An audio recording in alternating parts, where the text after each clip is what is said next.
Oh, we could do with Gab tonight because Igor Tudor has agreed to become the Tottenham interim head coach until the end of the season. When you take a look at his resume, his last role was at Juventus last year. They finished fourth after he was named interim on March 23rd. He was sacked the following season in October after an 8-game winless streak. Before that, he resigned at Lazio after 11 games as manager. So we wanted to get a little word from Julian Laurent on what he had to say about what Tudor will bring. He said he'll bring all the discipline and authority that Frank never had.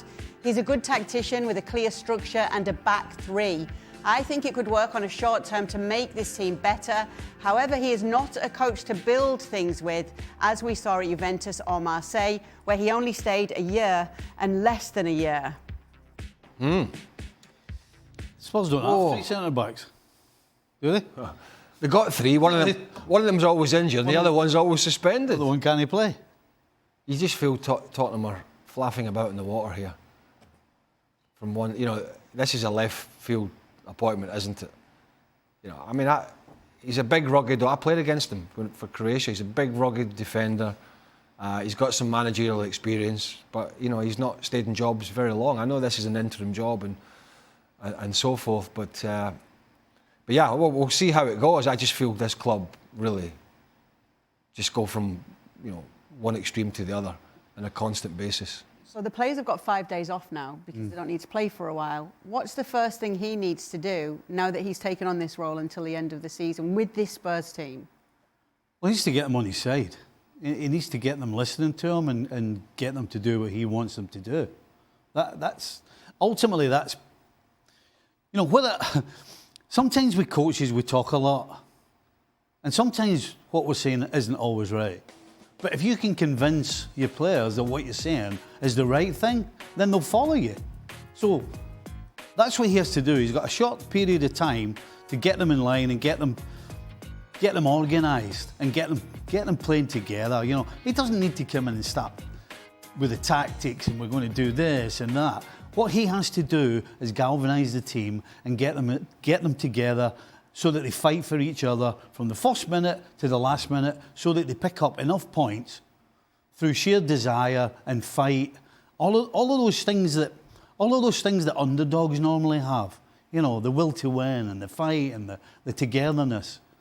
If he installs that in them, it doesn't matter whether they play 3 at the back or 4 at the back. That's what they need enough in order to get enough points to stay in the Premier League. That's all he has to do. He needs to. Well, he was a big, rugged defender for Croatia and Juventus and other clubs, and he needs to somehow get a hold. Get Van de Ven and Christian Romero, because that's the 2 best centre backs. I know maybe he's going to play a 3. Who the hell knows? But he needs to make sure he can keep them on the field together as a partnership and add to it if he wants. But he needs Christian Romero. He needs to get in his head, even if Christian Romero leaves at the end of the season or whatever goes, when a new manager comes, doesn't matter. He has to get this guy screwing the nut, as we would say a little bit, engaging the brain, which I'm not sure he can do. But he's going to have to try and say, listen, I need you on the field. You have to think more about your decision-making on the park, because I need you on the park. I don't need you having 3 and 4 match suspensions, every 6 weeks. It's no good to anybody. So he needs to do that. He needs to find a balance in the middle of the park, I think, which they really have struggled with. There's been a lot of changes for Tottenham in the middle of the park. I know there's been a lot of injuries, but there's still been a lot of changes. And he's just got to find that. He's got to find some continuity. But I can just imagine most of the Tottenham fans going, who the hell is Igor Tudor? No big deal. A North London derby coming up for him. Yeah. Nice easy start. Maybe should have waited. YouTube is where you need to stay and subscribe. If you want to keep up to date with all the latest talking points from the Premier League, you can do that over on our YouTube channel. Just find ESPN FC.